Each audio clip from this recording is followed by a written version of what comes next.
Line of best fit's not a hard concept. In fact, let's just skip through all of this text that's right here and let's just look at a scatter plot. We're going to use line of best fits when we see scatter plots, and it just helps us determine what that relationship looks like. The first thing I would encourage you to do is if they said to actually create a line of best fit is to draw like an oval or circle, basically all of the dots as closely as you can in one gigantic shape. So here's what mine would look like. Again, I don't have it going way south or way north of the dots. I'm just trying to keep it nice and compact together.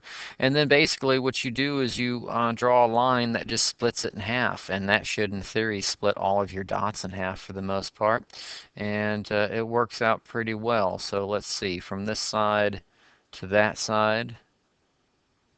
Yeah, that looks pretty good right there. So this straight line that I've drawn is my line of best fit.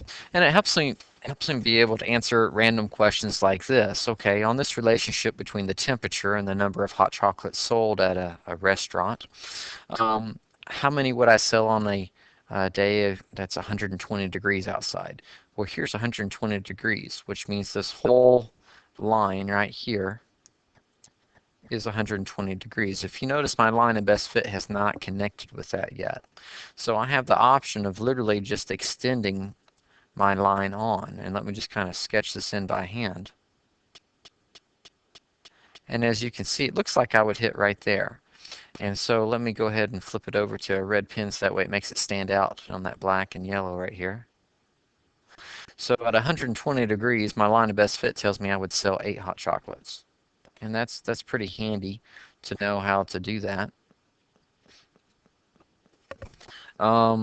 Let's back it up the opposite way. How much would we sell if it was 0 degrees outside and it's much colder? Well, obviously it'd be a lot more, but we just go and we continue that line back in the other direction, and you see that it's touching pretty much right there. So I would say we sold 112 hot chocolates. In my opinion, this is the easiest part of learning about how to use the line of best fit because it's pretty easy to sketch a line through a positive or negative relationship and then be able to use that line to predict other points. The next part that we need to look at would be dealing with basically a equation of the line. Now here we've got another table data here. Let's just take a look at one company, and this is two different people's information just compiled into one table. Their starting salaries was 24,000 and 28,000. The next year their salaries changed, and you can see how the one that started at 28,000 went up to 31,000 and then went up to 32,000. Meanwhile, this one started lower, but he's actually starting to gain ground a little bit on the first person. And when we want to talk about using the equation for a line of best fit, we have to know what the x and y represents. When they give you a table and they don't tell you what's x and what's y, you have to assume, like we've done in previous chapters, that the first column is usually going to be x. And if it's time related, that sounds right. And then the second one would be y. So if we went and we graphed all of these points, we would create a scatter plot just like this. So here's 0, here's 1, and here's 2. And our x value, again, we said was years experience. Meanwhile, the second one is all about money, and it's about salary. So here is 24,000, here's 28,000. That's these two ordered pairs right there. And then as time goes on, you can see how their salaries are both going up. Now, if I said, what does the Y represent? You should tell me it's salary or money that the person makes. And if I asked you, what does the X represent? You should tell me number of years experience. Now, if we were to go through and draw a line of fit, it shouldn't look like this because that's not slicing through all of the points of data. I think that when you look at it, you can probably see where you would want it, and hopefully it's something similar to this, but a straighter line. And if we asked our calculators, the TI-84 Plus, they would actually take that same scatter plot and they say this is where your line of best fit would go.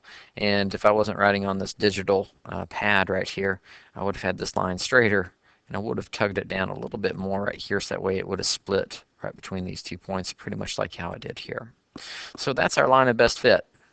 Now, what do we know about straight lines? I know that they have y-intercepts. So this point right here should be probably between 28,000 and 24,000. I would say maybe 26,000. And the slope, well, that's hard to know off of this type of table. But if I gave you the equation of this line, and it's got different names. See this blue line here, the line of best fit? This is its equation. Y equals 2000x plus $26,083.33. We now have a lot of abilities since we know that the X just stands for numbers of years experience, and we could plug in whatever number that is, including decimals, and be able to figure out what the salary is, which is Y. So for this question, it gets very, very simple now. If a person hired at this company had 2 years experience, how much would they make? Well, Y equals 2000x plus $26,083.33. And again, it all goes back to this. You have to know the y and x. You have to know what they represent because they're going to hand you this equation. Sometimes this is called a linear model. Other times it's called the equation, a linear equation. It's the line of best fit equation, but it's this line that you draw, the line of best fit that you draw on a scatter plot. And if they hand you this equation, if you know what your x means and if you know what your y means, you'll be set. Well, this is salary, and that's what they want to know. How much would they make? And this is number of years experience, and they told you 2 years experience. So 2,000 times 2 is 4,000. And 4,000 plus the 26,000 is $30,083.33. That's how much a person with 2 years experience would make. And let's look at our table and see if that makes sense. One person was making 32,000 with 2 years experience. Another one was making 28,000. And we said it was about 30,000. Well, that's exactly in between those two. See how this line is in between those 2 points? It makes sense. So it's not going to give you like a perfect answer for every single person. What it's going to do is going to give you a nice estimate, and it lets you be able to predict what will happen. Like, for example, how much would this person be making in 20 years? Well, we take the same equation. We plug in 2,000 and we times it by 20.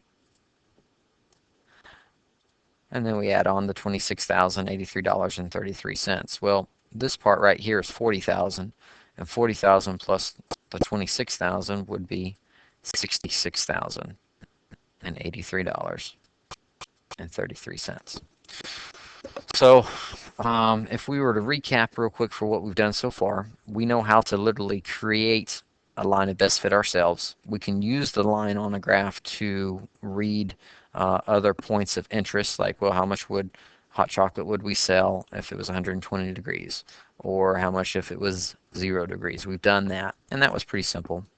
Over here, the challenge is knowing what your x's and y's are, and they're literally going to give you that line of best fit. You don't have to draw it. They're going to give you an equation, and if you understand that the x is number of years experience, then you can take a question like this. Hey, 2 years experience was the years experience. You take this 2 and you plug it in for the x, and it gets you a really nice, easy answer. So really, that's not too difficult either if you have the x and y. Now it's the last part where we need to make sure that we know what's going on here. Here's the scenario. Tommy keeps track of how many pages he reads each day and also the number of minutes it takes him to do that.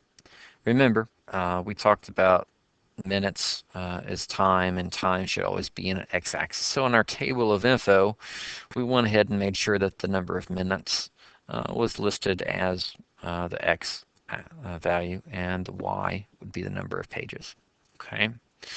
Now, if we went and we graphed these, it would make a scatter plot, and here it is. And if you're wondering why on some days he's only getting 7 pages for 10 minutes, but here for 13 minutes he was able to get 7 pages. Think about it. There's different days where people are distracted. Maybe they don't feel good. They're not as committed. So it's never going to be this straight line issue, although it looks pretty good. And if I was to draw a line at best fit, it would look probably something like this. If I got through all of those points, then I would just kind of lean it towards this way, and then maybe put this one up. That's what I would do if I was doing a line of best fit. And to check myself out here, I went ahead and graphed it on a graphing calculator. Ooh, that's pretty good. I actually had forgotten what it looked like. I just know that when this leans over, it's going to tip that back end up, and I kind of make this as the center point, and that's a pretty good estimate. I will say this though, I'm probably not going to be giving you a line of best fit that'll be like this unless we have more practice on it. It'll usually be more like this situation right here, or this situation right here. Anyway, back to Tommy and his reading. We've got the scatter plot, we've got the table data here, and here's what the question is going to be. Determine which linear model below represents this situation. So I'm giving you 4 equations. These are the linear models. And basically, just to remind you, the linear model is the equation for this line. And we're going to go through and we're going to mark anything in red that we consider being wrong. So this one has a negative slope right here for A. See this? Well, this is a positive slope, so it cannot be A. This line is going up. Next up, this has a positive slope on B. See that? It's got a positive slope. But this is 0 right here.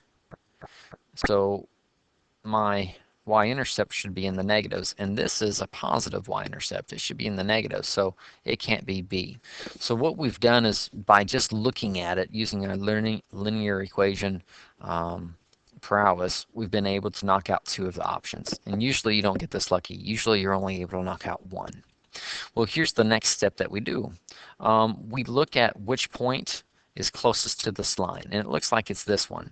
So let's see, this is 1, 2, 3, 4, that's 5, 6. When x was 6, we got an output of 3 pages.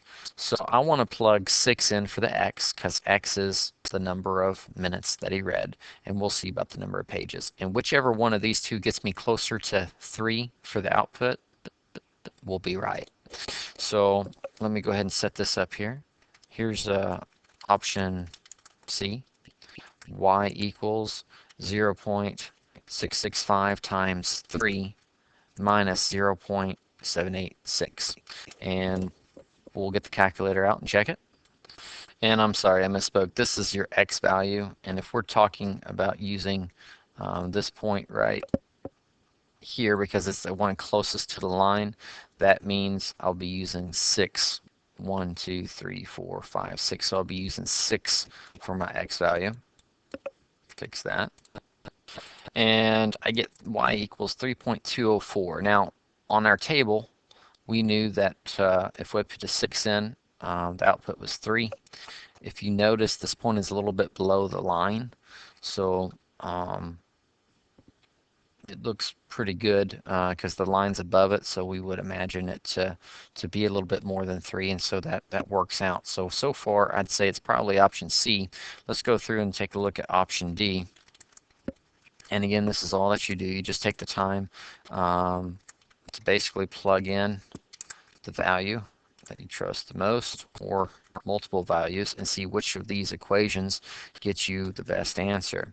And 2.4 times 6 minus 0.817 gets us 13.58.